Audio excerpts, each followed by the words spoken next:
وجود باندې دلایل منغو تاسو سره چکم دین یو خود انسان دا فطرت دی فطرت د خلکو دویم دا د الله په وجود باندې دلیل عقل سلیم دی دریم دا الله په وجود باندې دلیل چې دا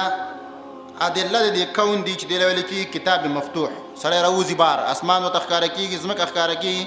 بوټي خکار کیږي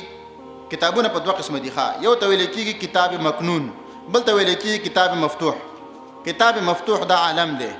دا مطالعه کوا ونه مطالعه کوا د اسمان مطالعه کوا د زمکه مطالعه کوا د حیوانات مطالعه بل کتاب مکنون دی دا قران وغیرہ دا به خپل راړي چې تیر روانه نو غن وروړي نو دا نظام د دلیل د وجود د الله باندې د انسانانو ګناهونه کول او نیک اعمال کول دواړه دلیل د وجود د الله ځکه چې په دواړو کې د الله اراده شامل ده پنځم دا د انسانانو دعاګانې چې قبليږي د دلیل د وجود د الله یو ذات شته چې زمونږ د اوازونه اوري او موږ ته نعمتونه راکړي شپږم دا مخکنی قومونه مکذبه چې الله هلاک کړي دا دلیل د وجود د الله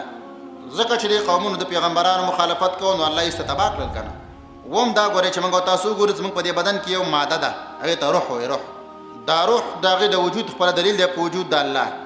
د یو باریک شی چې ته نفکار کیږي اتم دا خبره د قران هم دلیل د وجود د الله ځکه چې کدا قران د انسانانو خبره وي انسانانو به مقابله کړي وي کدی پیرانو خبره مقابله آسان و کدی نور مخلوقات خبره مقابله آسان و معلومی کې دا دی بل ذات خبرې دي یو بل ذات شته دا دغه خبرې دي او څوک مقابله نشي کولای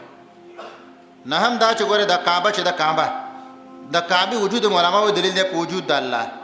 چې الله د څه کوټه برابر کړ دا چې عام مخلوقات ورونه هغه تر تمایل دي لسم دا چې د جنتونو د وجود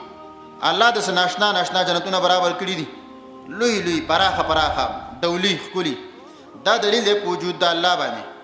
یو لسم نبی علی السلام تعالی ناشنا معجزات ورکړو کان به سره خبرې کولې میوي به خبرې کولې سپوږمۍ دوه شوله نور وبرا پیدا شولې دغه من مې وبرا وانه وي دا دلیل په وجود د الله باندې نو تقریبا دا ټول دلیل دی په دې خبره باندې چې زمون رب العالمین موجود دی